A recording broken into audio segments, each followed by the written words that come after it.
ဘလောက်တော်လောကကြီးကိုဘလောက်ဖဲကြိုပြုနောက်ဆုံးတစ်ချိန်ကျတော့လောကကြီးကထွက်ပေးရမယ်ကောဘဝတစ်ခုမှာကြာရှိစွာရပ်တိုင်နေမှုမရှိဘူးထွက်ခွာပေးရတယ်အဲ့ဒီထွက်ခွာပေးရခြင်းဟာသိဆုံးရခြင်းပဲဖြစ်တယ်ပေါ့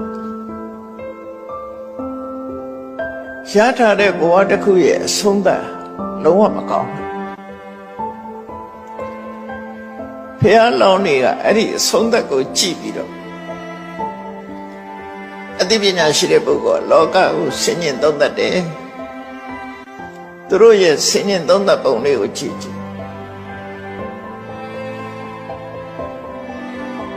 လောကကြီးဟာစိတ်ပြည့်စရာကောင်းလိုက်တာ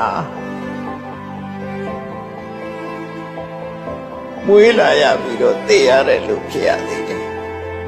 သိပြီးတော့လည်းနောက်တနေ့ပြောင်းရွှေ့ပြီးတော့မွေးရပြန်တယ်မွေးရပြီးတဲ့အခါတစ်ခါပြန်ပြီးတော့သိရပြန်တယ်ဖြစ်ချင်းဥခြင်းသိဆုံးခြင်းမွေးဖွားလာရတာလည်းအခက်ခဲမျိုးစုံပဲမွေးဖွားလာပြီးတဲ့နောက်ဟောဟာတဖြည်းဖြည်းရင့်လာပြီးတော့ဥမင်းလာခြင်းဟာလည်းပဲခက်ခဲတစ်ခုပဲဒါသိလို့မရတဲ့အရာတစ်ခုပဲဥမင်းပြီးတော့နောက်သိဆုံးသွားရခြင်းဆိုတာဟာလည်းပဲဒါသိလို့မရတဲ့အရာတစ်ခုပဲ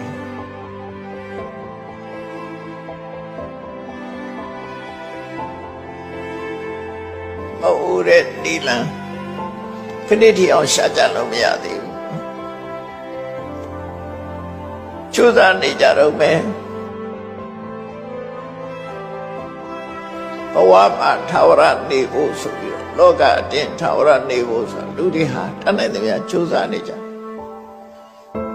စိတ်ပညာဘက်ကလည်းပဲစိတ်ပညာနဲ့ကျိုးစားနေတာပဲခါထာမန္တရားဝိဇ္ဇာတပညာတွေကလည်းပဲကျိုးစားနေတာမသိဖို့ကျိုးစားကြတာပဲအလုံးသို့တော့ခဏထီအောင်မြင်တယ်ဆိုတာမရှိဘူးလောကမှာအသိဉာဏ်ရှိဆုံးပုဂ္ဂိုလ်လို့ခေါ်တဲ့မြတ်ဗုဒ္ဓကတောင်းတိတိကျကျဖွင့်ထုတ်ပြီးတော့ပြောသွားတယ်နတ္ထိသာတတ္တအမရဏံဝိလာပြီးမသေးတဲ့လူဆိုတာမရှိပါဘူးလို့ပြောတာ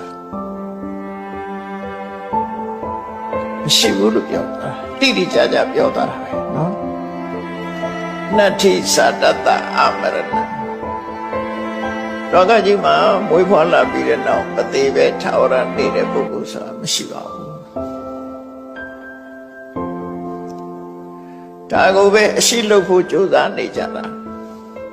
ခဏထိအောင်မြင်တယ်လို့မကြားဘူးသေးဘူးနော်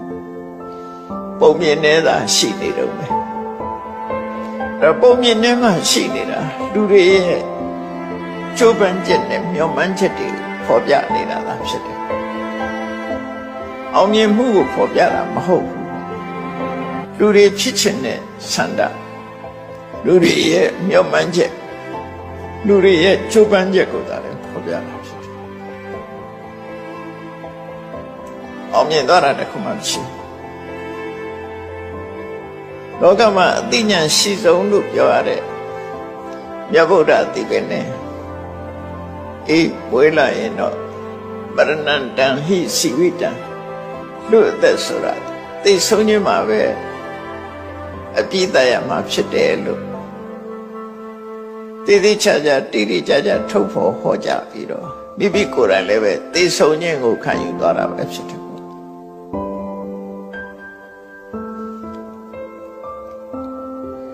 အဲ့တော့လောကကြီးရဲ့အခြေအနေကိုကြည့်မယ်ဖះလောင်းနေတွေးတယ်လို့ပဲလောကကြီးကစိတ်ပြည့်ဖို့ကောင်းလိုက်တာမွေးလာပြီးတော့တဖြည်းဖြည်းအိုရတယ်အိုပြီးသိဆုံးရတယ်ဖဲရမှမတည်မြဲဘူးနောက်တစ်ခါတနေရာရွှေ့ရပြန်တယ်အဲ့ဒီနေရာမှာလည်းပဲတည်တိုင်းပဲဒါစိတ်ပြည့်စရာကောင်းတဲ့ဖြစ်စဉ်ကြီးတစ်ခုပဲလို့စဉ်းစားတယ်အဲ့ဒါဖះလောင်းတို့ရဲ့ ဝိပဿနာတရားပဲပါဠိဘာသာနဲ့ဟောတာကိုမြန်မာလို့ပြန်ပြတာနော်ပါဠိလို့ဟောတာကိစ္ဆဝတ္တယံလောကောအပ္ပနောလောကကြီးဟာစိတ်ပြည့်ဖို့ကောင်းလိုက်တာသာယတိစေဝစီယတိစာပရတိစာဖြစ်လာပြီးတဲ့နောက်မှာအိုရတယ်သိရတယ်သောတိစာဥပပစ္စတိစာသိပြီးတဲ့နောက်မှာပြန်မွေးရတယ်စိတ်ပြည့်ဖို့ကောင်းလိုက်တာထာဝရနေလို့မရဘူး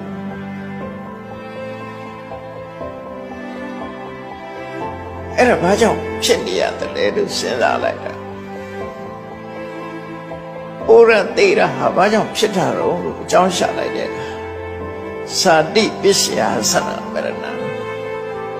ငါတို့ဩရသေးတာဟာမွေးလာလို့သာဖြစ်ရတာဒါအဖြစ်ထုတ်တာဘုရားလုံးတွေကအဲ့လိုစဉ်းစားတာအဲ့ဒါကိုပဲပရိစ္ဆေသောဘတ်ခေါ်တာနောက်ကြောင်းပြန်လိုက်တော့နော်အကြောင်းရှာတယ်ဘာကြောင့်အိုနေဘာကြောင့်သေးရလဲအကယ်၍လောကကြီးမှာငါမဖြစ်ခဲ့ဘူးဆိုရင်အိုစရာမရှိဘူးသေစရာလည်းမရှိဘူးငါဖြစ်လာလို့သာလဲအိုခြင်းသေခြင်းနဲ့ကြုံရတာဖြစ်တယ်ဒါဖြင့်ဇာတိဆိုတဲ့အဖြစ်တရားဟာဘာကြောင့်ဖြစ်လဲဘဝပစ္စယဇာတိကိုလုပ်ခဲ့တဲ့ဘဝကိုဖြစ်ပေါ်စေနိုင်တဲ့ကံတရားတွေ၆ပဲ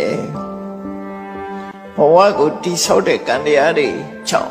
ဘဝဆိုတာဖြစ်ပေါ်လာတာဖြစ်တယ်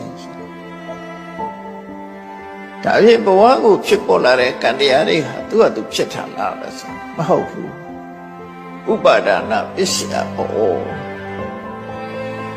ဘဝကြီးပေါ်မှာထင်မြင်လွဲမှားမှုနဲ့ဆွဲလန်းမှုဒီနေ့ကိုကြောင့်ဖြစ်တယ်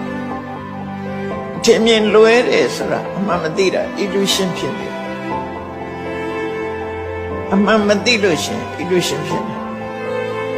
အဲ့ဒါကိုဥပါဒဏ်လို့ခေါ်တယ်ဥပါဒံဆိုတာထိတနာနဲ့ဒိဋ္ဌိကိုခေါ်တာပဲတောင်းမို့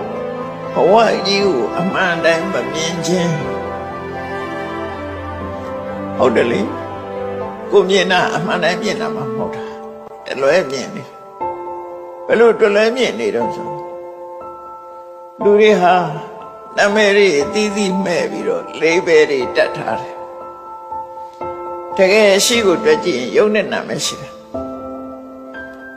သူယုတ်ကိုယုတ်သူနံကိုနံရှုပ်တရားနံတရားနှစ်ခုနဲ့ပဲတိဆောက်ထားတာဖြစ်တယ်